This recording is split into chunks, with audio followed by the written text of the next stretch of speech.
se ajusta el presupuesto? ¿Quiénes son los perdedores del presupuesto para el año 2020? ¿Quiénes son los ganadores? ¿Qué pasa con el dinero que no se ejerce? ¿Tenemos más deuda o no tenemos más deuda? De esto y más platicaremos con nuestro invitado en el Sillón de Pensar.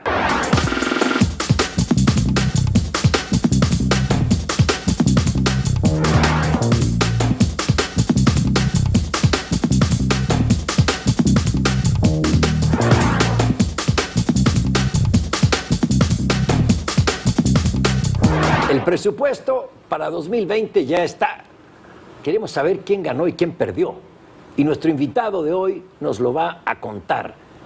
Fernando Galindo, diputado federal del PRI, secretario de la Comisión de Presupuesto y ex subsecretario de Hacienda en México. Estuviste en las negociaciones y si nos puedes dar un panorama general de cómo quedó el presupuesto, te lo vamos a agradecer. Muchas gracias, Pablo, por la invitación. Es un placer estar contigo y con todo el auditorio. Déjame decirte que el paquete económico tiene 5 características, el que se aprobó. En materia de ingresos y de marco macroeconómico es muy optimista. ¿Y por qué es optimista? Porque pretende que vamos a crecer 2% el próximo año, cuando ningún analista está estimando que vamos a crecer 2%. Y también prevé que va a haber un incremento de 350,000 barriles diarios en la producción petrolera. ¿Y esto qué implica, más allá de que los economistas pueden fallar en sus estimaciones? En que se están sobreestimando los ingresos del gobierno federal. ¿En cuánto estiman los analistas que se está sobreestimando los ingresos? Más o menos en 150,000 millones de pesos. ¿Y qué pasa si no se alcanza la estimación de los ingresos del gobierno federal? Vamos a tener que hacer uso de los fondos de estabilización de los ingresos del gobierno federal. Ya se comieron la mitad, ¿eh? Ya se comieron un poquito más de la mitad. Y si sobreestiman los ingresos el próximo año, se lo van a acabar. Ahorros que hemos venido generando en los últimos años a partir de los excedentes petroleros. ¿Cuál es una segunda característica de este paquete económico en materia de gasto? No fomenta el crecimiento económico. Está cayendo de manera importante la inversión en infraestructura. Y sin eso va a ser imposible que tengamos crecimiento económico y repercute en la estimación de los ingresos para el próximo año.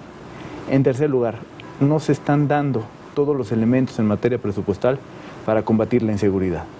Reducen los recursos para los municipios, reducen los recursos para atender las policías estatales y municipales y también reducen los recursos de la Policía Federal, ahora Guardia Nacional. Una cuarta característica, se está mermando la capacidad de los órganos autónomos del país. Se le reducen los recursos a la Fiscalía General de la República, que por primera vez es autónomo presupuestalmente hablando, tiene una disminución casi de 1.500 millones de pesos. El dramático es el Instituto Nacional Electoral, 1.070 millones de pesos menos. Y así disminuyeron en la Comisión Federal de Competencia Económica, del Instituto de Telecomunicaciones, es decir, se está mermando la capacidad de los órganos autónomos de este país. Y la quinta, es un presupuesto completamente centralista.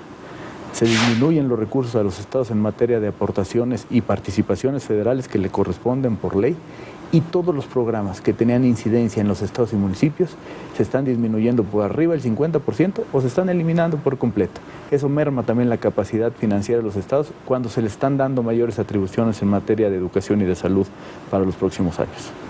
Clarísimo, los cinco aspectos del presupuesto que lo delinean, en tu opinión, diputado y ex subsecretario de Hacienda. Te pregunto, pero hay austeridad, bajan los gastos por pago a la burocracia. Pues mira, si uno revisa el gasto en servicios personales, trae un crecimiento respecto al 2018.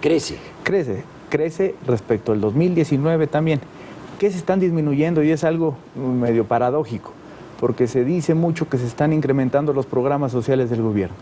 Pero si uno compara la partida de los subsidios, que son todos los programas sociales que tiene el gobierno, está disminuyendo respecto al 19 y está disminuyendo respecto al 2018. ¿Y por qué? Porque hay programas dramáticos que se están ajustando muy importantes. Por ejemplo, indígenas. Sí. La infraestructura indígena está cayendo por arriba del 90%.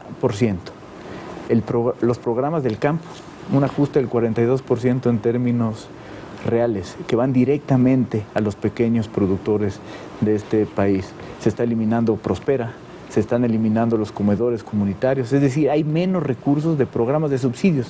Y todo se está focalizando en 4 prioridades de este gobierno, que es adultos mayores, mayores recursos para personas con discapacidad, el tema de Sembrando Vida, que es sembrar árboles, y el tema de becas, que nadie puede estar en contra de destinar mayores recursos. Es una apuesta. Es una apuesta. Pero cuando uno diseña un presupuesto de egresos, tienes que tener en cuenta todos los servicios que tiene que dar un gobierno.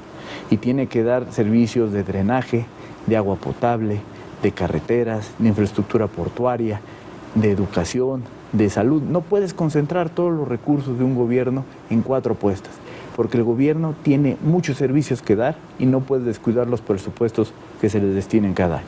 Sí, oye, pero en deuda ya no hay más deuda, como se prometió. Pues mira, hay que revisar la ley de ingresos de la Federación, y si uno identifica la fuente de financiamientos, pues tenemos casi 600 mil millones de pesos de endeudamiento para el próximo año. A ver, ¿cómo está eso? En la ley de ingresos de la Federación hay un capítulo de deuda de 600 mil millones de pesos. Sí va a haber mayor endeudamiento para el próximo Pero esa año. deuda no son lo que ya debíamos de que teníamos que pagar intereses o es deuda nueva. Esta es deuda nueva.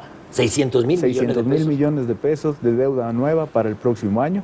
Sin lugar a dudas se tiene que pagar intereses, que ese es el costo financiero de la deuda, sí, de deuda contratado en años anteriores, que sí, es histórica de la administración anterior y de administraciones anteriores.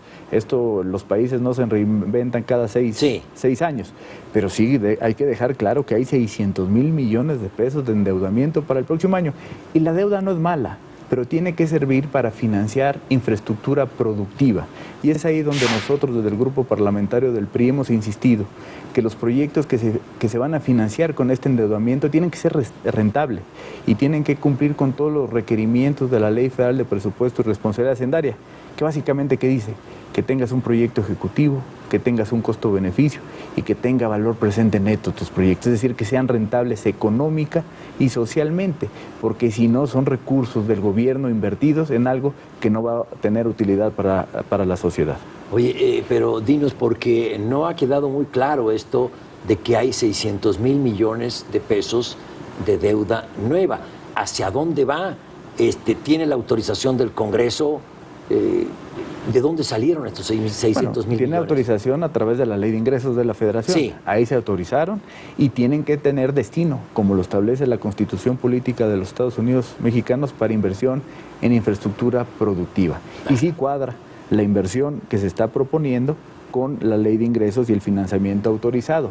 Pero ¿qué hemos criticado nosotros? Que muchos de los proyectos que se están proponiendo en el presupuesto, que se van a financiar de este endeudamiento, no cumplen aún con todos los requerimientos que pide la Ley Federal de Presupuesto, que tengan lo que te acabo de mencionar, que sean rentables social y económicamente. Y ahí hemos insistido que antes de iniciar los proyectos se tengan con todos los elementos, porque ya hemos vivido en años anteriores qué pasa cuando se inicia una obra que no tiene todos los proyectos ejecutivos realizados, porque los sobrecostos son significativos. Es decir, ustedes le aprobaron 600 mil millones de pesos de nueva deuda al gobierno federal. Bueno, la Cámara de Diputados, no todos los grupos parlamentarios, sí, pero... porque ni el grupo parlamentario del PRI ni el resto de la oposición votó a favor de la Ley de Ingresos ni del presupuesto de egresos que se propuso en el Ejecutivo. Esto viene en Ley de Ingresos, el PRI no votó a favor de ese endeudamiento, porque consideramos, entre otras cosas, que como te lo comentaba al principio, tenemos una sobreestimación de los ingresos. ¿Y eso qué lleva? A que nos vamos a gastar los ahorros de los últimos años, y preocupa la ruta de ingreso y gasto hacia adelante, porque podemos vivir el próximo año con esos ahorros que tenemos en los fondos de estabilización, pero el problema va a ser el 21 y el 22, que ya no vamos a tener esos ahorros y no vamos a tener la capacidad de ingresos para soportar el gasto social que se está proponiendo. Diputado Galindo, dijiste algo que me llama la atención. Se presupuesta un crecimiento de 2%. Nadie, es decir, ya las estimaciones están en el 1.1%. Entonces, vamos a tener mucho menos ingresos, de acuerdo a lo que me estás diciendo. ¿De dónde va a salir ese dinero para cubrir el presupuesto del próximo año? Si vamos a tener menos ingresos de lo presupuestado, de lo proyectado. Tenemos 3 opciones. O que el gobierno realice un ajuste drástico al gasto público otra vez. Le hace recortes. Recortes, que haya un mayor endeudamiento, o que se utilice el próximo año los fondos de estabilización. Este año ya se gastaron más o menos 160 mil millones de pesos. le quedan entre 140 y 150 mil millones para el próximo año y de ahí se puede solventar, como lo establece la ley, si no cumples con tu estimación de ingresos para el próximo año. Pero ¿qué hemos dicho nosotros? Que a lo mejor podemos, desde el punto de vista de finanzas públicas, porque tenemos ese ahorrado, ejercer el presupuesto conforme se aprobó. Pero el problema es la ruta de ingreso y gasto.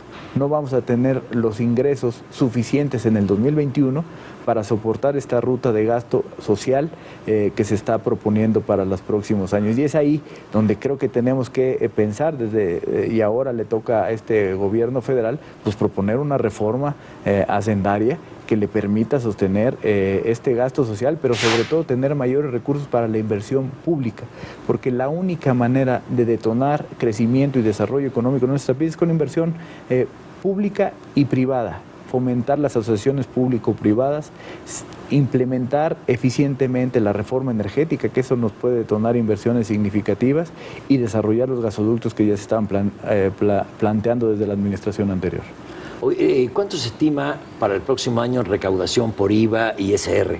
Pues mira, el presupuesto es arriba de los 6.6 billones de pesos, más o menos el 40% de esos recursos vienen de la recaudación petrolera, otra parte significativa, 600 mil millones, vienen de financiamiento público, y el resto son ingresos, endeudamiento. Es deuda. Son los 600 mil millones, luego tenemos una tercera parte más o menos que viene de los ingresos del IMSS, del ISSSTE y de CFE, y el resto serían los impuestos IVA, ISR y el resto de los derechos. Este año se incrementó, se informó recientemente, se incrementó la recaudación en 1.2%, 1.4% alrededor. ¿Es así? Pues mira, se incrementó un poco respecto al año pasado, pero no se están alcanzando las metas de recaudación que se plantearon en la Ley de Ingresos 2019. Y eso que ha llevado a que el gobierno federal, y lo ha anunciado así la Secretaría de Hacienda, tome recursos de los fondos de estabilización. La única manera de tomar recursos de esos fondos de estabilización es que no alcances tus metas de ingresos. ¿Y qué está pasando este año? No se está alcanzando la meta de crecimiento económico y no se está alcanzando la meta en el 2019 de la producción petrolera. ¿Y eso qué te lleva? Que Pemex y que el gobierno federal tenga menos recursos, que tengan menos recursos de IVA y ISR que se habían propuesto para este año, y por eso ya anunciaron que van a tomar de estos fondos de estabilización. Sí, pero tengo entendido que cayó en este año la recaudación por IVA e ISR. Sin duda, y si uno ve el informe de octubre que acaban de publicar, se ve una caída significativa en el IVA y en el ISR, que tiene que ver con una cosa, con el estancamiento de la actividad económica. Ya hemos visto que en los primeros meses, pues ya 10 meses de esta administración, no hemos tenido crecimiento económico.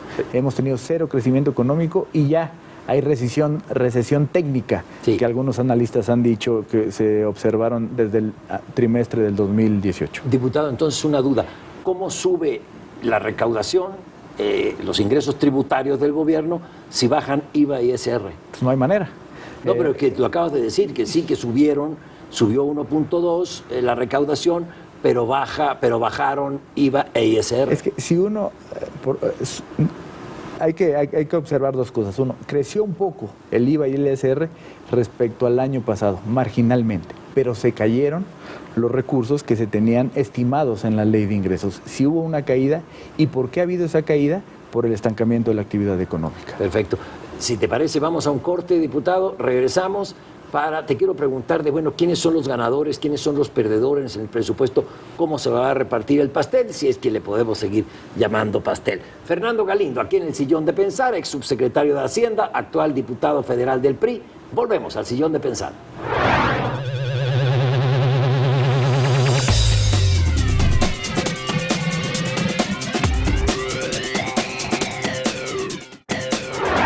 De regreso en el Sillón de Pensar con Fernando Galindo, diputado federal del PRI, de la Comisión de Programación y Presupuesto y ex subsecretario de Hacienda, recientemente con José Antonio Meade en esa dependencia. Te quiero preguntar, Fernando, ¿cuáles son los ganadores y cuáles son los perdedores? ¿A quiénes se les recorta, a qué dependencias se les recorta el gasto y a cuáles se les aumenta? Mira, la dependencia que trae una disminución más significativa es la Secretaría de Agricultura.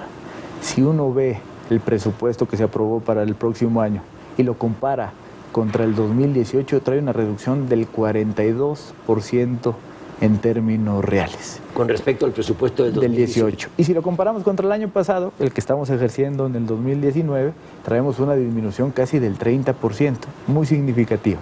Pero hay algunos conceptos que llaman la atención. Por ejemplo, carreteras, infraestructura nueva de carreteras. Está cayendo 70% en términos reales respecto a lo ejercido en el 2018 y está cayendo casi 40% respecto al presupuesto que se está ejerciendo ese año. La conservación de carreteras arriba del 50%. Agua potable, drenaje, toda la infraestructura nueva está cayendo arriba del 60%.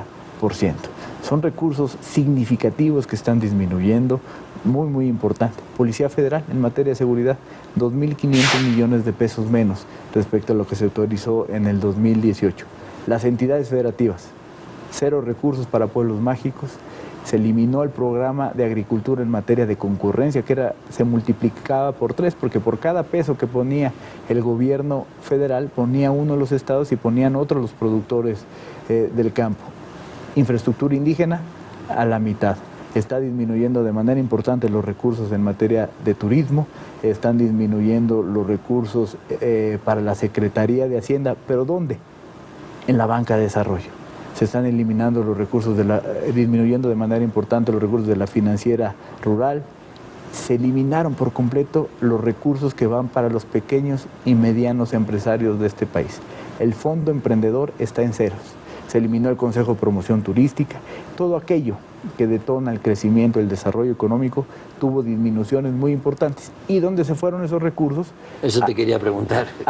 Exactamente, a los programas sociales de pensión de adultos mayores, que tiene un crecimiento muy importante, la pensión para personas con discapacidad, que tienen un crecimiento significativo, algo de recursos para becas y el programa Sembrando Vida.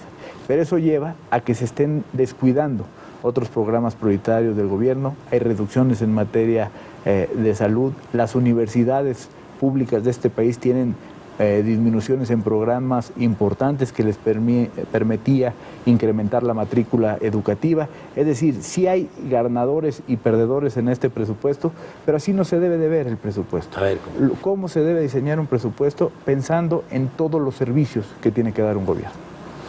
¿Y cuáles son los servicios que se dejan de dar? Digo, porque veo muy bien para adultos mayores garantizar la pensión universal, mayor a la que estaba, becas, apoyos, todo eso suena muy bien. Es gente que necesita el recurso, pero ¿qué se desprotege? Mira, uno, la infraestructura. El agua potable y el drenaje son obras que no se ven, sí, pero que se van a sentir en el mediano y en el corto plazo.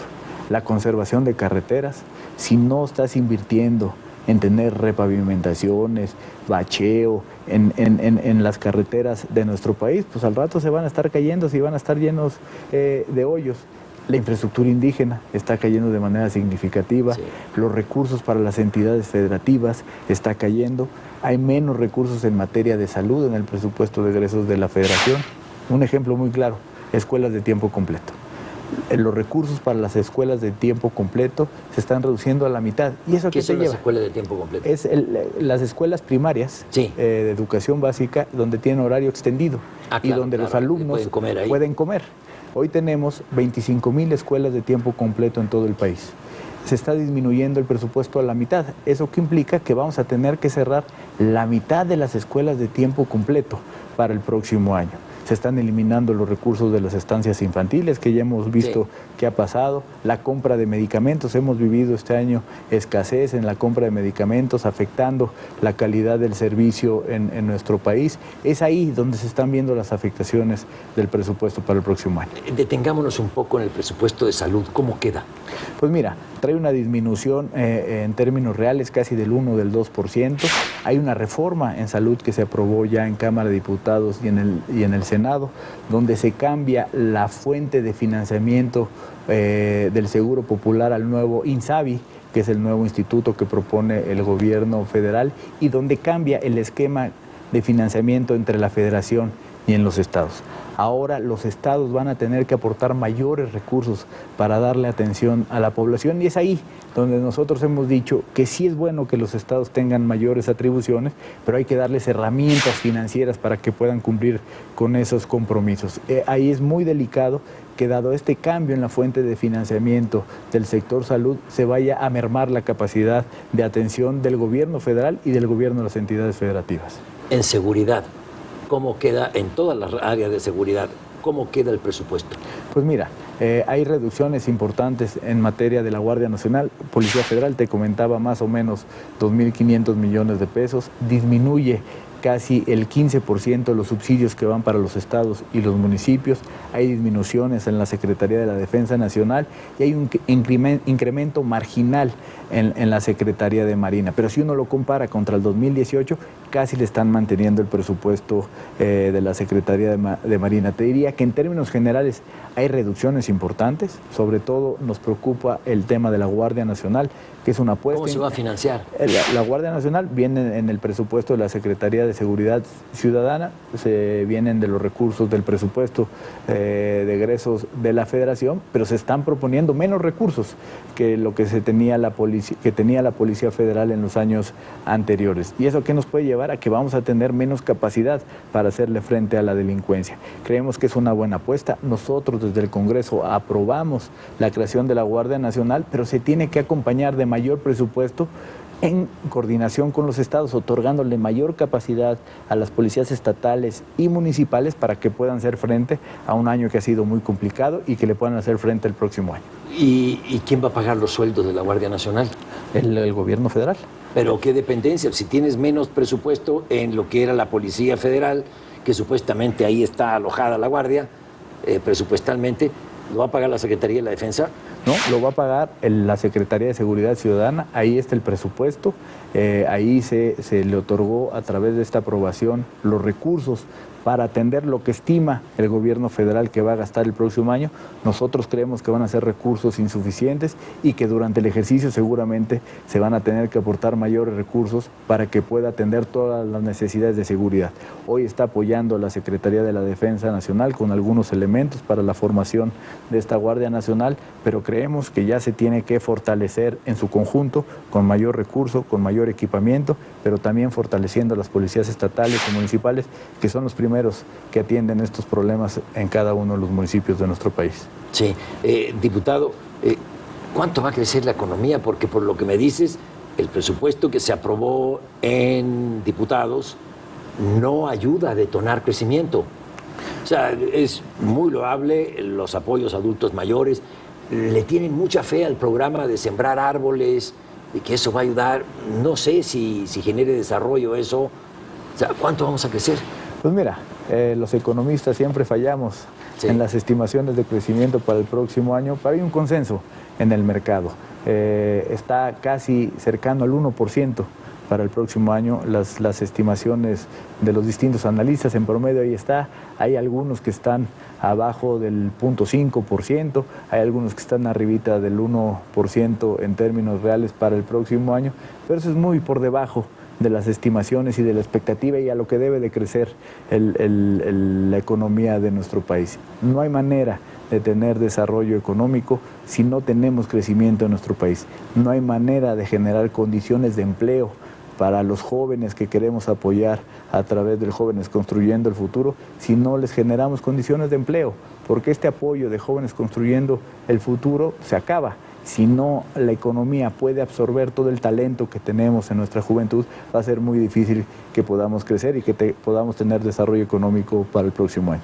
Oye, dice el gobierno que no crecemos, pero que se reparte mejor la riqueza, refiriéndose a 2019. Es complicado. No hay manera de repartir algo que no se tiene. La única manera de tener desarrollo es primero generando riqueza para poder tener que repartir. Estamos a favor de apoyar a los adultos mayores, a las personas con discapacidad y de apoyar a los jóvenes, pero no podemos descuidar todos los motores de crecimiento de la economía.